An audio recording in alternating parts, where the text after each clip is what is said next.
The foundation of great marketing is up-to-date information about the contacts in your audience. Information like who, when, and why someone subscribed, and how they interact with your marketing. Mailchimp audiences provide you with all this information and allow you to segment and target your marketing to your contacts based on a variety of criteria. In this video, we'll cover a few basics about your audience and what to know before you add contacts and send your first email campaign. Your audience is designed to help you collect and manage subscribed, unsubscribed, and non-subscribed contacts. Before we move forward, let's review some of these important terms.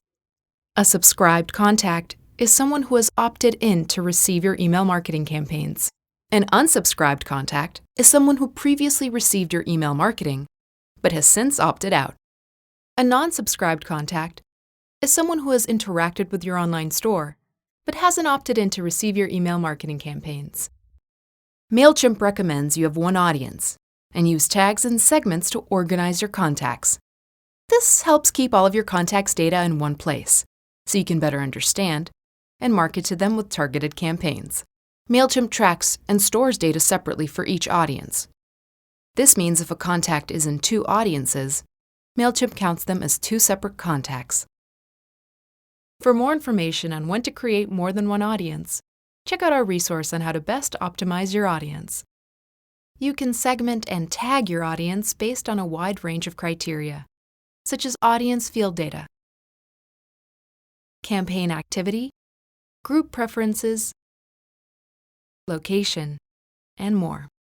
The Audience Dashboard provides information to help you learn more about your contacts and how to talk to them.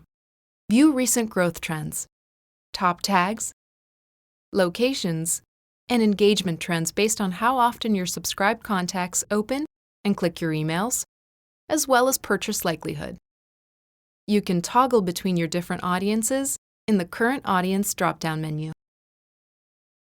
Additionally, you can follow up with any of these groups immediately by clicking on the Target with Campaign button in each of these sections. In the pop-up modal, choose to send either an email, postcard, or ad to these specific contacts. To review who the contacts are in the segment you chose, click View Contacts. To encourage people to subscribe to your marketing, you can create and customize easy-to-share sign-up forms for your Facebook, website, or tablet device. Mailchimp provides several field options for you to choose from, so you can ask for the right information from contacts who subscribe. This concludes our video about getting started with your audience. Check out our instructional videos for a full walkthrough on working with contacts in your audience, and for additional information, check out our articles in the knowledge base.